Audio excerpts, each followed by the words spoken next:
Армысыздар, құрметті телекөрермендер, эфирде ақпараттық қорытынды жаңалықтар бағдарламасы. Алда әдеттегідей аңдатпа.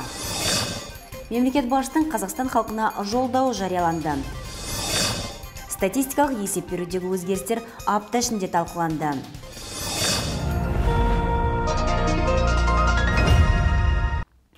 Мемлекет басшысының жыл сайынғы халыққа жолдауы елімізді дамытудың жаңа мүмкіндіктерін айқындайды.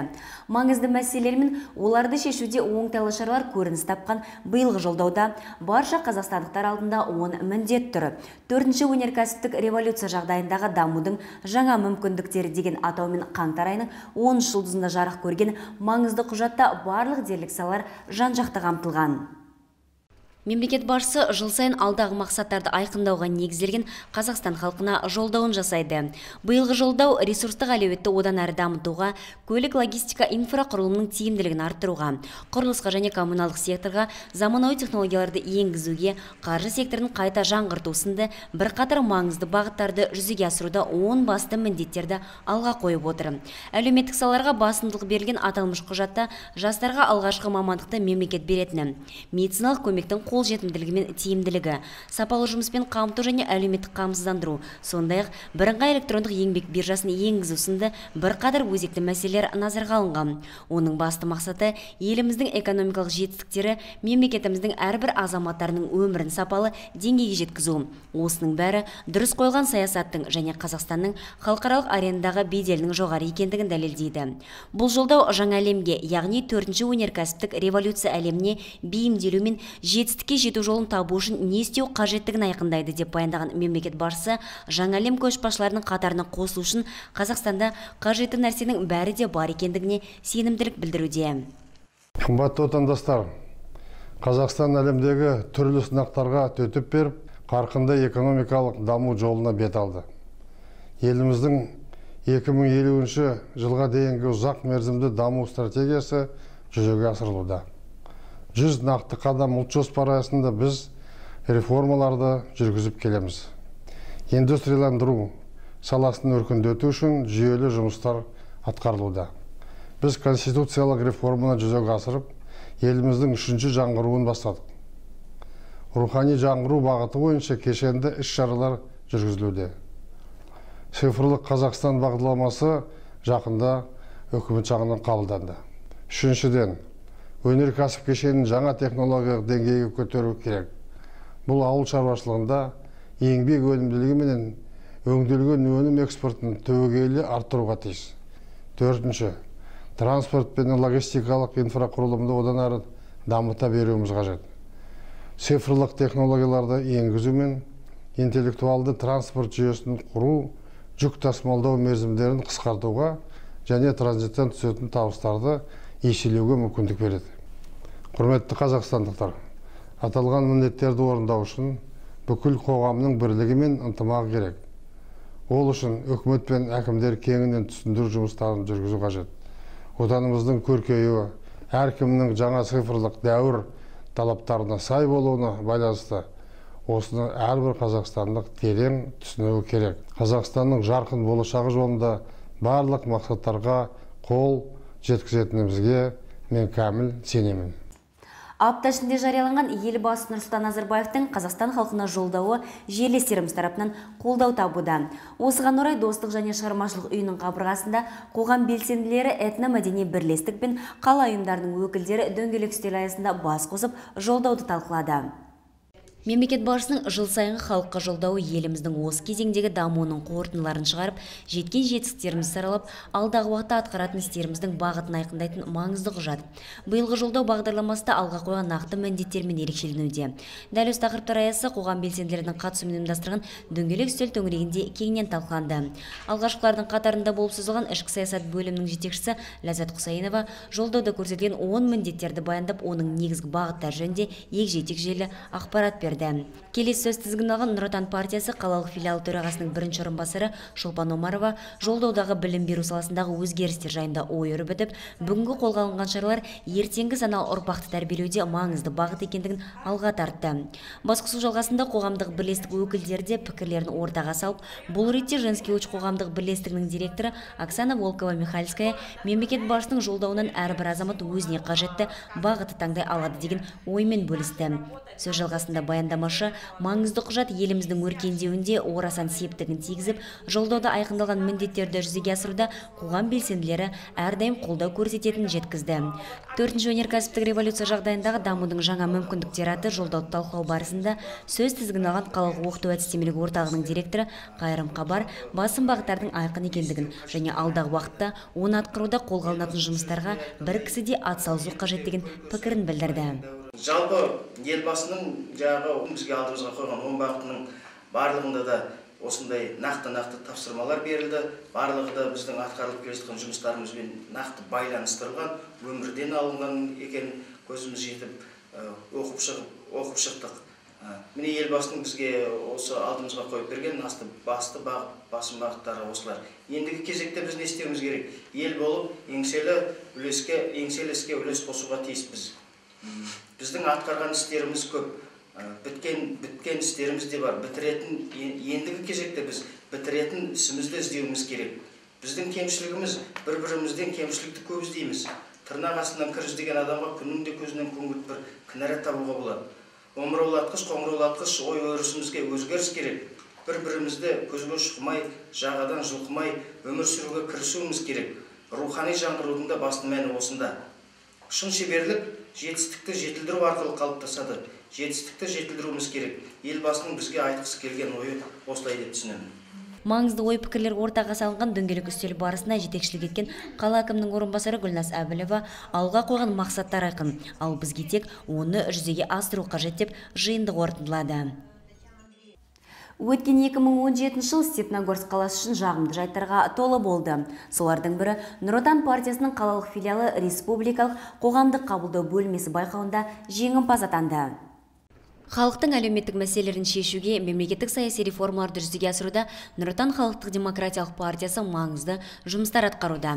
Бүгінде Степногорск қаласы бойынша бастауыш партия ұйымына 3780 адам мүшелік етеді.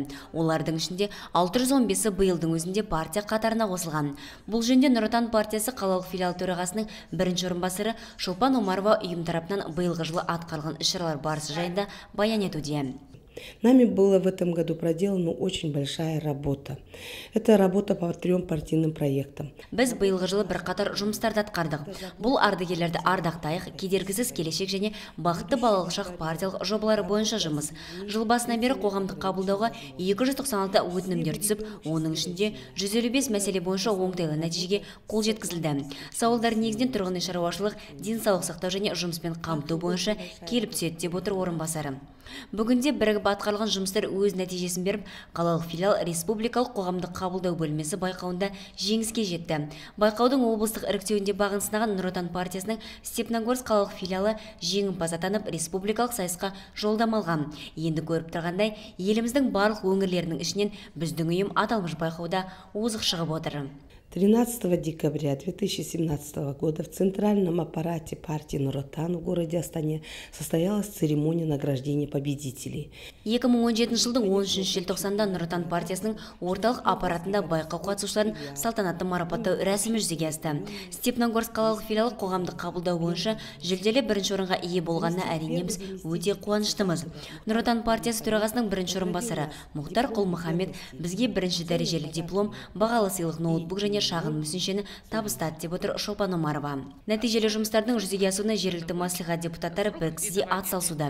Степногорск филиалы мамандарының ақпаратына сай, жыл басынан бері облыстық және қалалық депутаттар 59 қабылдау жүргізіп, 126 өтінімдердің ішінде 89 мәселе қарастырылып шешілген. Сонымен бірге әрбір халық қалаулысы өз сайлау округінде де қабылдау жүргізіп, тұрғындардың сауалдарын шешуде мол көмегін берген. Особо хочется отметить активную работу депутатов городского и областного маслихатов. Облыстық және қалалық маслихат депутаттарын белсенді жұмыстар үшін ерекше атап өткен жөн. Дархан Балпанов, Алтынбек Қаршыгенов, Анатолий Тамилов, Олжас Зақпаров және Сәкен Алпысбаев сынды азаматтарымыз партиямен тығыз байланыста жұмыс жасап, тұрғындарымыздың бірқатар өзекті мәселелерін шешуде көптеп көмегін беруде, деді орынбасары. Степногорск қалалық филиалы қазіргі таңда жеткен жетістіктермен тоқтап қалмай, келер жылдарда осы қарқынмен жалғастыратын болады. Сонымен қатар, төрағаның бірінші орынбасары Шолпан Омарова партия тарапынан қоғамдық қабылдау бойынша мобильді топ құрылғандығында мәлімдеуде. Аталмыш топ мүшелері мүмкіндігі шектеулі азаматтардың, қарт кісілердің үйлеріне барып, оларды толғандырған мәселелеріне назар аударса керек. Мұндай шаралар әр ай сайын жүйелі түрде жүргізілетін көрінеді. Сонымен бірге мамандардың ақпаратына сай қоғамдық қабылдауларды интернет желілері арқылы да өткізу жақсы жолға қойылған. Адамдардың өмір сүру деңгейін жақсартуды мақсат тұтқан республикалық өрлеу бағдарламасы бүгінгі таңда Степногорск өңірінде қанатын кең жаюда. Осы тұрғыдағы ақпаратты аталмыш жобаның жүзеге асуы жайында арнайы маманның арнамызға берген сұхбатынан тамашалай аласыздар. Сұхбаттың толық нұсқасы жаңалықтар бағдарламасынан соң назарларыңызға ұсынылатын болады.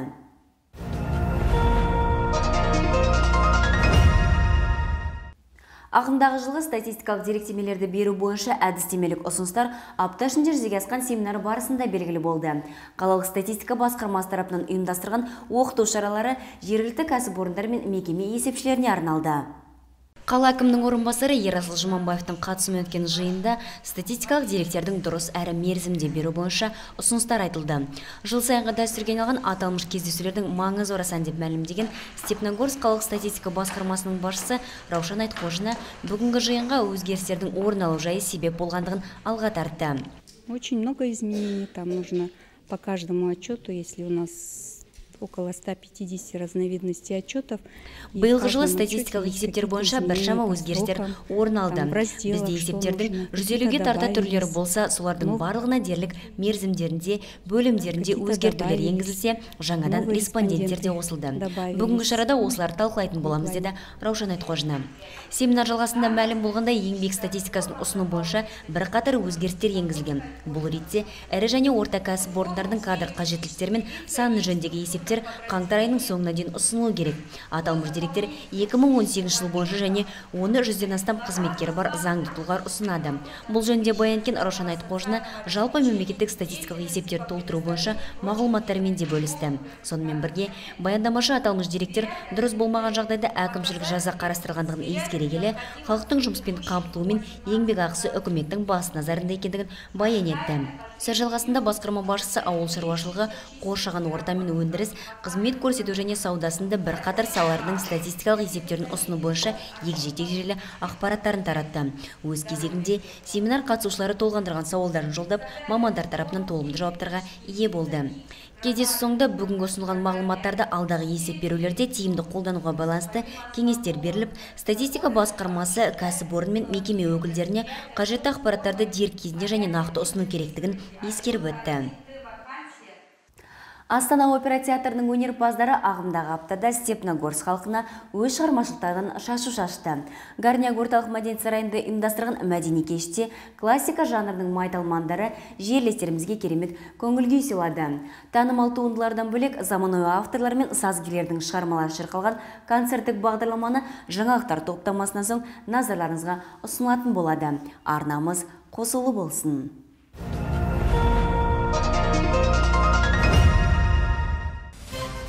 Апта бойына арнамызға келіп түскен жаңалықтар легі осындай болды. Келесі эфирде жүздескенше аман сау болыңыздар.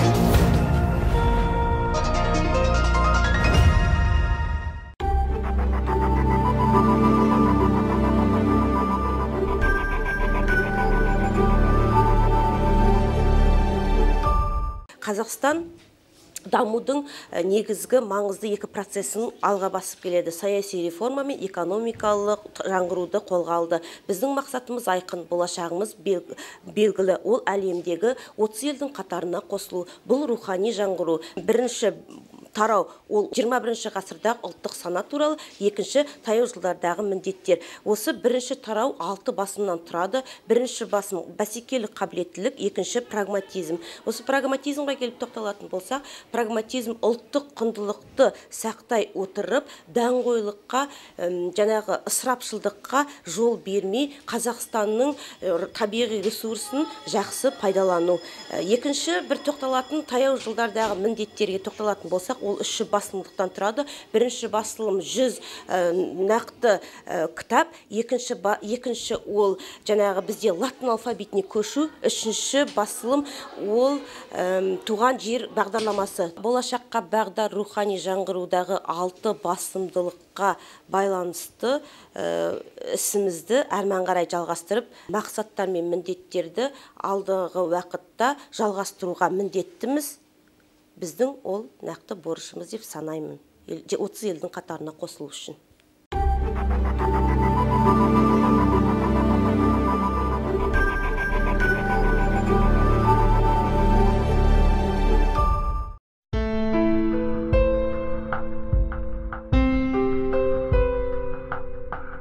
Медицина үнемі өзгеріс үстінде. Заманауи технологиялар ескірген білімнің орнын жаңа білім алмастырады. Бірақ бұл мамандықта өзгермейтіні ар мен кәсіби борыш. Олар сатылған жерден дәрігер таппайсың. Ақша мен денсаулық керек арғым.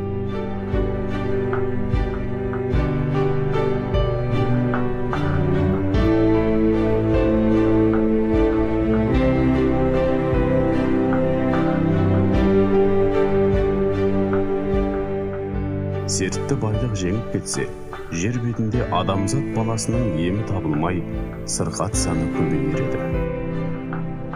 Сондықтан бұл кәсіпте өз антына берік, адал мамандар қызмет етеді.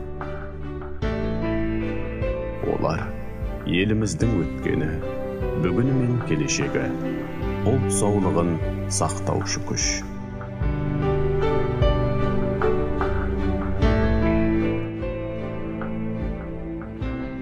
Қазақстан Республикасының мемлекеттік қызмет істері және сыбайлас жемқорлыққа қарсы іс-қимыл агенттігі